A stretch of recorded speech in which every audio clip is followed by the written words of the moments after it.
Second hand iPhone खरीदने से पहले ये जरूर चेक करें। जदीद दौर में हर शख्स आईफोन इस्तेमाल करना चाहता है, लेकिन आईफोन की महंगी कीमतों की वजह से ये हर एक के बजट में नहीं आता। इसलिए लोग इस्तेमाल शुदा आईफोन को तरजीह देते हैं, जिससे एक तरफ पैसों की बचत होती है तो दूसरी तरफ आईफोन का शौक भी पूरा हो जाता है। लेकिन मार्केट्स में अक्सर लोग आईफोन के असली पार्ट्स निकाल कर उसमें नकली पार्ट्स डाल देते हैं और फिर कीमत असल वाली वसूल करते हैं। फिर होता यह है कि आईफोन कुछ अरसे चलने के बाद जवाब दे देता है।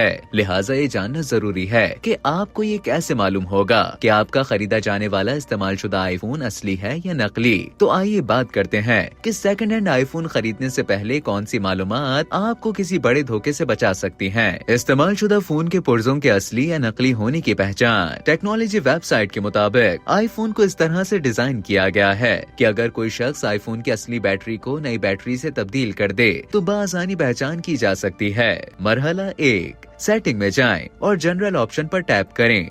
मरहला 2, इस सेक्शन में दिए गए पहले ऑप्शन अबाउट पर क्लिक करें। मरहला 3, अब पेज को स्क्रॉल करें। अगर इस सफ़े पर पार्ट्स एंड सर्विस का ऑप्शन शो होता है तो उसका मतलब है कि आप जिस आईफोन को खरीद रहे हैं उसके पुर्जों में कुछ रद्दो बदल किया गया है, लेकिन ये हतमी नहीं। मरहला 4, पार्ट्स एंड सर्विस के ऑप्शन पर क्लिक करें और स्टेटस पर जाएं। यहाँ आईफोन आपको बताएगा कि आया पुर्जे असली हैं या नहीं। अगर तब्दील किए गए हिस्से एप्पल कंपनी की जानिब से हैं तो स्टेटस कहेगा जेन्युइन। हम अगर ये कोई दूसरा ऑप्शन दिखाता है जैसा कि इम्पोर्टेंट डिस्प्ले मैसेज या इम्पोर्टेंट बैटरी मैसेज, तो इसका मतलब है कि इस्तेमाल शुदा पुर्जे एप्पल कंपनी के नहीं हैं। टेक्नोलॉजी वेबसाइट के मुताबिक आईफोन के लिए नॉन जेन्युइन स्क्रीन का इस्तेमाल आपके फोन के मल्टी टच और फेस आईडी ऑप्शन के लिए मसला बन सकता है। साथ ही नाक़िस डिस्प्ले फोन के दूसरे पार्ट्स को भी नुकसान पहुंचा सकते हैं। पुर्जों की तब्दीली में एप्पल कंपनी की राय। एप्पल कंपनी का इस बारे में कहना है कि जब भी आईफोन या किसी एप्पल के गैजेट के पार्ट्स तब्दील करना हो